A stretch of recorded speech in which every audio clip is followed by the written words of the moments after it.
Kottayam Gandhinagar government nursing കോളേജിലെ ragging കേസിൽ പ്രതികളായ വിദ്യാർത്ഥികൾക്ക് ജാമ്യം. കോട്ടയം പ്രിൻസിപ്പൽ സെഷൻസ് കോടതിയാണ് 5 പ്രതികൾക്ക് ജാമ്യം നൽകിയത്. കുറ്റം ആവർത്തിക്കരുത് എന്നും ഇരകളായവരെ കാണരുത് എന്നുമുള്ള കർശന ഉപാധികളോടെയാണ് ജാമ്യം. കേരള മനസാക്ഷിയെ ഞെട്ടിച്ച റാഗിംഗ് കേസിൽ 2 മാസത്തിന് ശേഷമാണ് പ്രതികളായ സാമുവൽ, ജീവ, റിജിൽജിത്ത്, രാഹുൽ രാജ്, വിവേക് എന്നിവർക്ക് കോടതി ജാമ്യം അനുവദിച്ചത്. അന്വേഷണം പൂർത്തിയാക്കി ഗാന്ധിനഗർ പോലീസ് കുറ്റപത്രം കഴിഞ്ഞ മാസം സമർപ്പിച്ചിരുന്നു.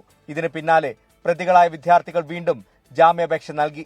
ഈ ജാമ്യാപേക്ഷ പരിഗണിച്ചാണ് കോട്ടയം പ്രിൻസിപ്പൽ സെഷൻസ് കോടതി പ്രതികൾക്ക് ജാമ്യം അനുവദിച്ചത്.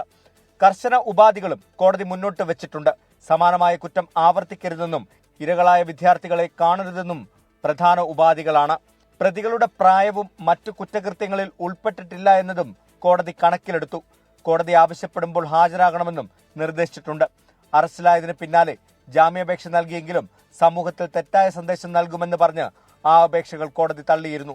3 മാസം നീണ്ടുനിന്ന കൊടിയ പീഡനമാണ് കോട്ടയം ഗാന്ധിനഗർ ഗവൺമെന്റ് നഴ്സിംഗ് കോളേജിൽ നടന്നത്. 1ാം വർഷ വിദ്യാർത്ഥികളിൽ 6 പേർക്ക് പീഡനം അനുഭവിക്കേണ്ടി വന്നു. കട്ടിലിൽ കെട്ടിയിട്ട് കോമ്പസ് കൊണ്ട് കുത്തി പരിക്കേൽപ്പിക്കുകയും ജനനേന്ദ്രിയത്തിൽ ഡംബലുകൾ എടുത്തുവെച്ചുമായിരുന്നു പീഡനം. ജാമ്യം നൽകിയത് സ്വാഭാവിക നടപടിയാണെങ്കിലും ഇത്തരം കുറ്റകൃത്യങ്ങൾ ആവർത്തിക്കരുതെന്ന കർശന നിർദ്ദേശം കോടതി മുന്നോട്ട് വച്ചിട്ടുണ്ട്.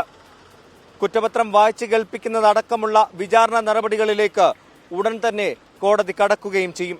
കോട്ടയത്ത് നിന്ന് അരുൺ നീണ്ടൂരിനൊപ്പം ടോബി ജോൺസൺ, 24.